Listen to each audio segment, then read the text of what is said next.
नमस्कार मित्रांनो, मी प्राध्यापक डॉक्टर संदीप गवते तुमच्या सगळ्यांचं माझं YouTube channel English Guru for ऑलमध्ये स्वागत करतो आहे. मित्रांनो, मागच्या व्हिडिओ लेसनमध्ये आपण टेन्सेस आणि त्याचे प्रकार बघितले, त्याच्यावरती स्टडी केला, कुठले कुठले त्याचे टाईप्स आहेत हे आपण डिस्कस केलं. आणि या पर्टिक्युलर व्हिडिओ लेसनमध्ये आपण आज पर्टिक्युलरली डिस्कस करणार आहोत सिम्पल प्रेझेंट टेन्स. मित्रांनो, हा टेन्स समजून घेणं अतिशय गरजेचं आहे, कारण सगळ्या टेन्सेसमध्ये या टेन्सचा आपण जास्त उपयोग करतो. हे तुमच्या लक्षात येईल जेव्हा मी या सगळ्या गोष्टी डिस्कस करणार आहे. मी तुम्हाला मागच्या व्हिडिओ लेसनमध्ये देखील सांगितलं की टेन्सेस आपल्याला दोन लेवलला शिकायचे आहेत. एक आहे what are the different structures, means what, how to construct a sentence in that particular tense. And second one is usage or usages, where to use these structures.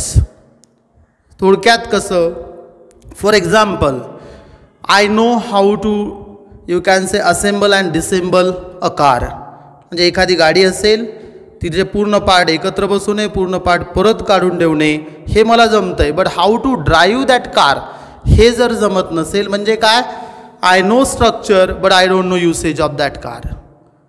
पण ते आपल्याला नको आहे. उदाहरण समजून घ्या. सांगायचं मला असं आहे, if you are going to study simple present tense then you must know where to use simple present tense. Let start with, काय करायचं आपल्याला, स्ट्रक्चर्स. कुठल्या पद्धतीनं, वेगवेगळ्या पद्धतीनं आपण त्याचं काय करू शकतो, सेंटेन्स तयार करू शकतो. आणि दुसरं काय आहे, युसेजेस, ते उपयोगात कुठं आणायचं आहे. That is very important. Now, what are the different structures of simple present simple present tense? What is the first? That is positive structure. What is the first structure? Positive. And what is the structure? That is subject plus V1 plus object. मित्रांनो, हे समजून घ्या व्यवस्थित. SUB stand for subject, ज्याला कर्ता म्हणता तुम्ही मराठीमध्ये, सब्जेक्ट. V1 म्हणजे काय, first form of the verb, first form of the verb. अतिशय महत्त्वाचं पार्ट आहे, नाही तर सरांनी लिहिलं V1 काय, SUB काय, OBJ काय. आणि हे जे आहे OB stands for what, object. ज्यावर ते ॲक्शन घडते त्याला ऑब्जेक्ट म्हणतो आपण. म्हणजे सगळ्यांच्या लक्षात आलं असेल. SUB स्टँड्स फॉर सब्जेक्ट, कर्ता, जो ॲक्शन घडवतो, doer of the action. Second काय, V1 म्हणजे काय, first form of the verb. आणि what is the third one, OB म्हणजे काय, ऑब्जेक्ट, ज्यावर ते ॲक्शन घडते. आणि आपल्याला कॉन्सन्ट्रेट करायचं मित्रांनो या पार्टवरती. हे V1 V2 V3 हा प्रकार एक मिनिटात मी तुम्हाला समजून सांगतोय काय आहे. आता इकडे एक वर्ब लिहितो मी, फॉर एक्झाम्पल राईट. राईटचं V1 काय, V1 राईटच आहे. V2 काय, दॅट इज रूट. V3 काय, रिटर्न. आणि V4 काय, दॅट इज रायटिंग. आणि प्रत्येक वर्बचे तुम्हाला हे सगळं माहिती पाहिजे. V1 V2 V3 आणि V4 यावरच सगळे टेन्सेस आहे. मी अगोदरच सांगितलं आहे, tenses are nothing but what, they are associated with time of the action. मग टाईम ऑफ द ॲक्शन कशावरनं आपण दाखवू शकतो, या सगळ्या ह्याच्यावरनं. V1 V2 V3 and V4. V1 means first form of the verb, V2 means second form of the verb, that is past tense. V3 means past participle, that is the third form of the verb. आणि V4ला बऱ्याच वेळेस ING form देखील म्हटलं जातं. तर तो कुठे उपयोगात आणायचा ते आपण बघूयात. सगळ्यांच्या लक्षात आलं असेल, subject plus V1 plus object काय आहे. इथलं V1 तुम्हाला दिसत नसेल म्हणून असं करतो, परत इथे लक्ष द्या. First form of the verb. चला तर आता एक्झाम्पल्स बघूया त्याचे. He writes assignments. He writes, better to write, he writes an assignment, and should be there. He writes an assignment. Now, in this sentence you can understand this he is the subject. He काय आहे, subject. Writes is V1. And what is an assignment? This is object. म्हणजे this is subject V1 and this is object. Object is an optional part of a sentence. Compulsory असतोच असं नाही, असेल किंवा नसेलही. तर त्या केसमध्ये सगळ्यात कंपल्सरी पार्ट कुठला आहे कुठल्याही सेंटेन्समध्ये? Verb.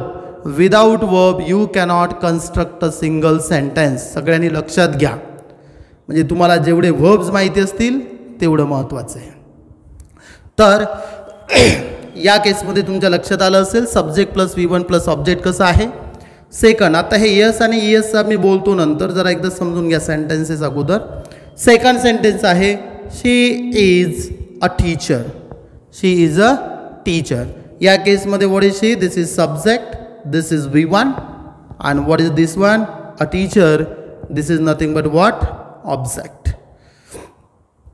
No, that is not an object at all. It is about her profession. In that case, you can consider that one in another way also. Now, Ramesh attends lectures. In this case, what is Ramesh? This is subject. What is attends? This is V1. And what about lectures? This is object. Already I mentioned you that, or already I told you that what that object is. You can say what? Optional part. This is the optional part. त्या केसमध्ये तुम्हाला समजून घ्यायचं आहे. आता हे कुठे आपल्याला महत्त्वाचं आहे? Subject plus V1 plus object. Definitely हे स्ट्रक्चर समजून घेण्यासाठी आहेच, पण जेव्हा आपण ॲक्टिव्ह व्हॉइस आणि पॅसिव्ह व्हॉइस शिकणार आहोत, काय ॲक्टिव्ह व्हॉइस आणि पॅसिव्ह व्हॉइस, तेव्हा हे स्ट्रक्चर समजणं खूप महत्त्वाचं आहे. त्यामुळे सगळ्यांनी व्यवस्थित समजून घ्या काय आहे exactly. She is a teacher. In this case, there is no object. हे अतिशय महत्त्वाचं आहे. इथे सांगताना मी सांगितलं इथे आहे ऑब्जेक्ट, इथे नाही आहे, आणि या केसमध्ये इथे देखील ऑब्जेक्ट आहे. आता नेक्स्ट स्ट्रक्चर आपण बघूया, ते आहे निगेटिव्ह स्ट्रक्चर. निगेटिव्ह सेंटेन्सेस बनवायचे असतील तर काय करायचं? How to make the negative sentences in simple present tense. बघा बेसिक स्ट्रक्चर काय? Subject plus V1 plus object. त्यात काय चेंज केलं आहे बघा, फक्त मी सब्जेक्ट आणि त्यात ॲड केलं आहे बघा do oblique does plus not. Do not or does not. हा यस आणि येसचा प्रकार असा आहे, पण तो एक्सेप्शन म्हणूनही म्हणू शकतो आपण. सगळ्याच ठिकाणी यस आणि येस मेन वर्बला लागेलच असं नाही. म्हणजे मी जिथे राईट यूज केलं आहे तिथे यस लावला आहे, पण इथेच मी शी इज, आता हे जरी मेन वर्ब बनतो आहे त्याला यस ॲड केलं आहे का? नाही केलं आहे. त्यामुळे बऱ्याच वेळेस तो रूल सांगितला जातो, add S or ES to the main verb if the subjects are, or if the subject is he oblique she oblique you can say it, even or any proper name. पण सगळ्याच केसमध्ये तो लागू होईल असं नाही. Now negative structure. सब्जेक्ट आहे, do oblique does plus not add केला एक्स्ट्रा फक्त निगेटिव्ह बनवण्यासाठी. V1 ॲज इट इज आहे, first form of the verb.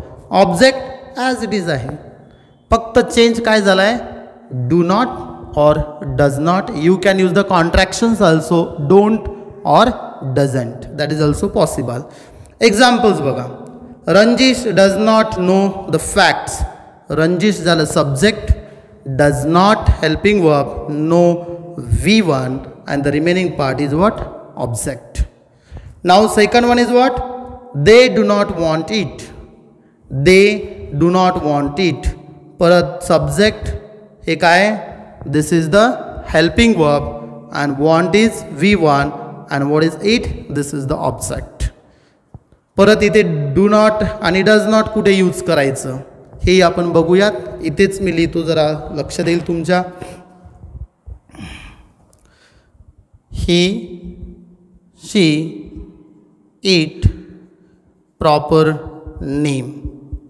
एवढं जर यापैकी काही आलं तरी काय यूज करायचं आहे तुम्हाला? डज नॉट और डझंट. आणि याच्या व्यतिरिक्त बाकी जर कुठलं जरी आलं असेल, फॉर एक्झाम्पल, मग तुम्ही तिथे दे घ्या, इथेच लिहितोय, यू घ्या किंवा वी घ्या किंवा कुठलंही प्लुरल नाऊन घ्या, त्याच्यासमोर काय येईल? डोंट किंवा डू नॉट. सगळ्यांच्या लक्षात आलं असेल कुठे यूज करायचं आहे डझंट आणि कुठे यूज करायचं आहे डोंट. नेक्स्ट सेंटेन्स बघा निगेटिव्हचं. It does not work properly. आता इट काय सब्जेक्ट, डज नॉट काय हेल्पिंग वर्ब, वर्क काय V1 first form of the verb, and what is there is no object in this sentence also. जसं सांगितल्याप्रमाणे object काय आहे ऑप्शनल पार्ट आहे. तर आत्ता आपण डिस्कस केले दोन structures. One is positive and what is second negative. म्हणजेच पॉझिटिव्ह वाक्य कसं बनवायचं, निगेटिव्ह वाक्य कसं बनवायचं, पण कुठे सिम्पल प्रेझेंट टेन्समध्ये. आता थर्ड स्ट्रक्चर आहे इंट्रॉगेटिव्ह. व्हॉट इज इंट्रॉगेटिव्ह, नवीन शब्द वाटतोय, टेक्निकल टर्म आहे. आत्ता लक्षात येईल तुमच्या हे लिहिल्यानंतर. Means how to ask the questions in simple present tense. कसे क्वेश्चन्स विचारायचे, फक्त पॉझिटिव्ह निगेटिव्ह बनवून तर शक्य नाही, तर प्रश्न विचारावे लागतील. तू काय करतोस, for example what do you want, हा झाला क्वेश्चन. आता कसं आहे त्याचे स्ट्रक्चर्स बघू. Actually there are 4 structures of interrogative. Question विचारायचे देखील 4 स्ट्रक्चर्स आहेत बघा. कुठले कुठले आहे, डू ऑब्लिक डज, परत तोच रूल लागू होतो इथे. ही शी इट डज घ्या किंवा डझंट घ्या, त्याला निगेटिव्हमध्ये येतं. नंतर सब्जेक्ट V1 म्हणजे first form of the verb, आणि शेवटी काय ऑब्जेक्ट. सेकंड याच्यामध्ये निगेटिव्ह जर क्वेश्चन विचारायचं असेल, negative don't you know anything about it, that is what negative. मग त्यावेळेस डू ऑब्लिक डज नॉट. आता इथे बऱ्याच वेळेस आपण कॉन्ट्रॅक्शन यूज करतो, त्याला परत तसंच डोंट और डझंट. त्यामुळे कन्फ्यूज होऊ नका की डोंट यूज केलं आहे, डझंट यूज केलं आहे, डू नॉट यूज नाही केलं. It's not like that, they are same. आणि थर्ड स्ट्रक्चर आहे काय, हे लक्षात आलं असेल सगळ्यांच्या. Do oblique does plus not plus subject plus V1 plus object. Now परत एक वेगळ्या पद्धतीनं क्वेश्चन म्हणजे काय, WH type words. WH type words कुठले, what, how, which, why, all these are the what WH type words. WH type वर्ड्समध्ये काय करता येईल, हे बघा इथे WH टाईप वर्ड घ्यायचा आहे. दोन्ही ह्याच्यामध्ये स्ट्रक्चर बघा. WH टाईपमध्ये इथे पॉझिटिव्ह आहे, खालच्या ह्याच्यामध्ये निगेटिव्ह क्वेश्चन आहे, एवढंच आहे. बाकी सगळं सेम आहे, subject V1 object, subject V1 object. मित्रांनो तुमच्या लक्षात येत असेल, मी सगळ्या ठिकाणी फक्त काय फिरवतोय, काही वर्डचं प्लेस फिरवतोय, त्याच्या पलीकडे काहीच करत नाही आहे. आणि ते जर तुमच्या लक्षात आलं ते कसं करायचं आहे. आता इथे बघा, इथे जे आहे subject plus V1 plus object, मला क्वेश्चन विचारायचं आहे, त्याच्या अगोदर काय टाकलं फक्त मी बघा, do oblique does, that's it. तसंच इथे काय केलं, मला WH टाईप क्वेश्चन विचारायचं आहे. त्या केसमध्ये फक्त मी WH टाईप वर्ड घेतला आणि तो कुठला आहे, इट डिपेंड्स अपॉन कॉन्टेक्स्ट. आता हे जे 4 मी इथे काय लिहिलेले structures of interrogative means questions, त्याचे एक्झाम्पल्स बघा. Number 1, do you work for him, do you work for him. बघा इथे डू आलं, इथलं सब्जेक्ट, परत वर्ब आणि नंतरचं शेवटी remaining part and question mark. Next one, doesn't it seem awesome, again doesn't negative बघा, doesn't it seem awesome. Next one is what do you want, इथे कंपल्सरी ऑब्जेक्ट नाही, इथे नाही आहे, इथेही नाही आहे. What do you want. नंतर काय आहे, how do you know it, how do you know it. हे दोन्ही काय आहे, हाऊ आणि what, both are the WH type words. तर हे आपण आत्ता डिस्कस केलं आहे इंट्रॉगेटिव्ह म्हणजेच how to ask the questions. यात हे 2 महत्त्वाचे आणि स्ट्रक्चर्स आहेत. एक आहे imperative, please stand up, or you can say write down it. आता इथे काय फक्त V1 प्लस ऑब्जेक्ट येतं बघा, ऑब्जेक्ट हे असेलच असं नाही, अज्युम केलेलं असतं. फॉर एक्झाम्पल आता इथे V1 प्लस ऑब्जेक्ट कसं, याच्या अगोदर अज्युम केलेलं असतं you stand up, you write down. पण हे यू आपण कधीच इम्परेटिव्हमध्ये घेत नाही, तो फक्त आपल्या ऑलरेडी तो अज्युम केलेला असतो. तर V1 प्लस ऑब्जेक्ट एवढं स्ट्रक्चर आहे. इथे दिलेत मी एक्झाम्पल्स. पहिलं एक्झाम्पल आहे स्टँड अप आणि सेकंड एक्झाम्पल आहे राईट डाऊन इट. इम्परेटिव्ह म्हणजे कुठले, आज्ञार्थी वाक्य. ते कधी कशात असतात, simple present tense. Do not get confused here. Now what is the last structure? Modals and simple present tense. बऱ्याच वेळेस यावर डिस्कशन होत नाही. Models means what? Modal auxiliaries. हे आपण डिटेलमध्ये मोडल ऑक्झिलरीज स्टडी करणार आहोत. पण इथे एक्झाम्पल दिलं आहे मी. कॅन असेल, मस्ट असेल, हॅज टू असेल, हॅव टू असेल, हे सगळे काय आहेत? सगळे मोडल ऑक्झिलरीज आहेत. त्यात देखील पास्ट आहे.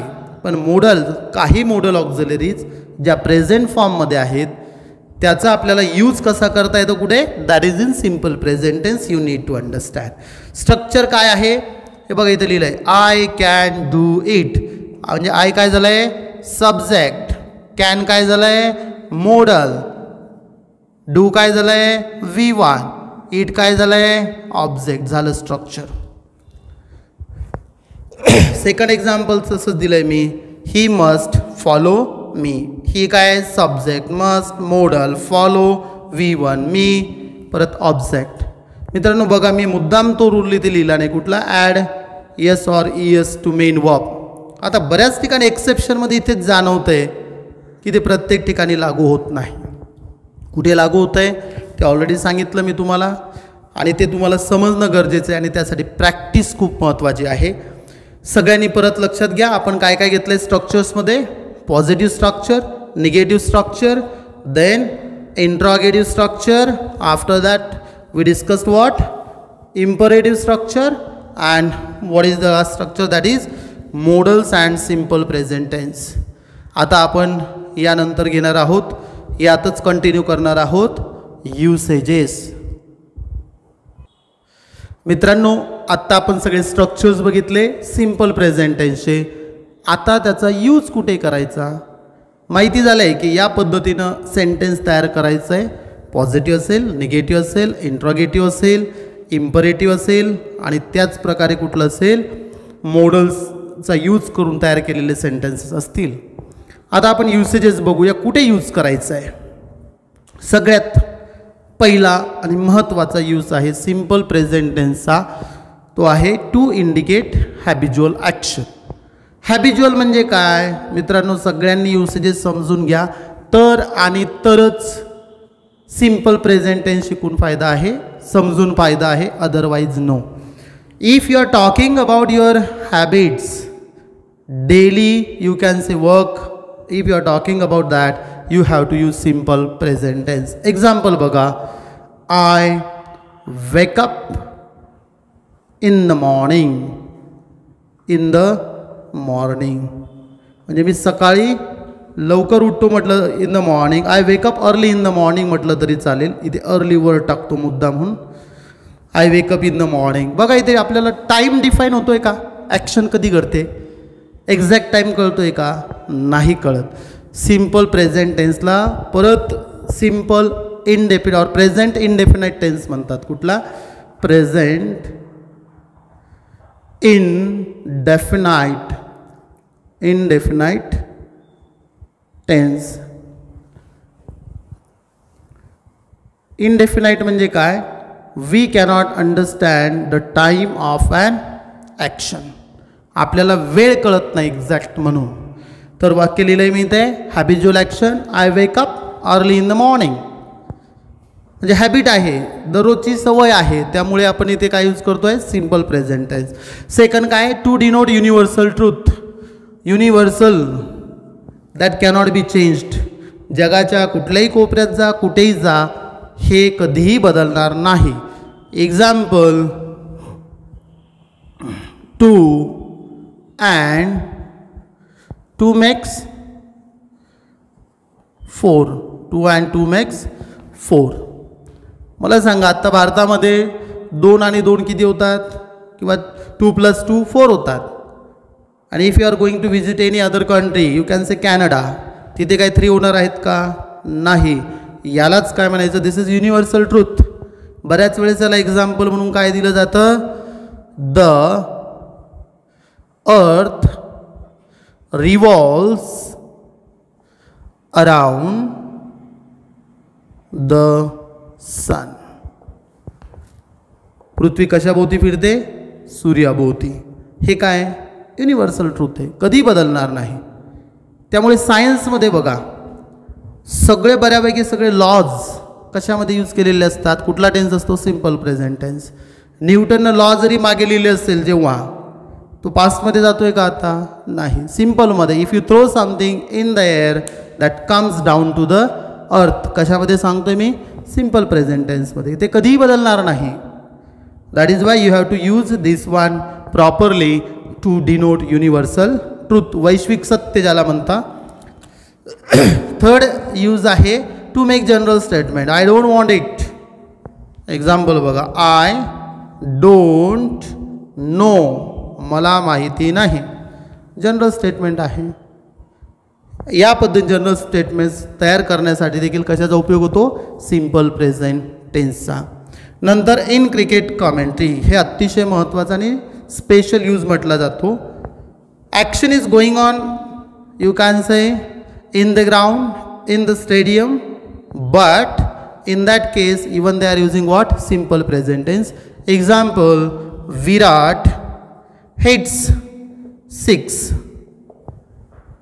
Virat is hitting 6 म्हणत नाही, Virat hits, what is that? 6. बऱ्याच वेळेस मॅक्सिमम टाइम क्रिकेट कॉमेंट्रीमध्ये काय यूज केलं जातं?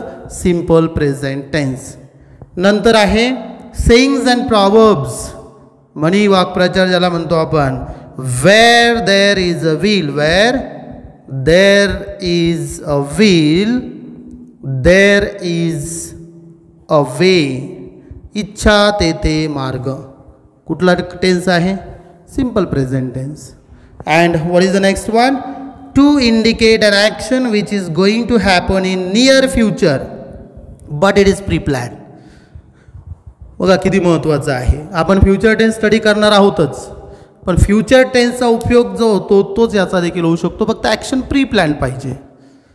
समजा नेक्स्ट वीकमध्ये तुमच्याकडे चीफ मिनिस्टर येणार असतील किंवा प्रेसिडेंट येणार असतील, प्री प्लॅन आहे.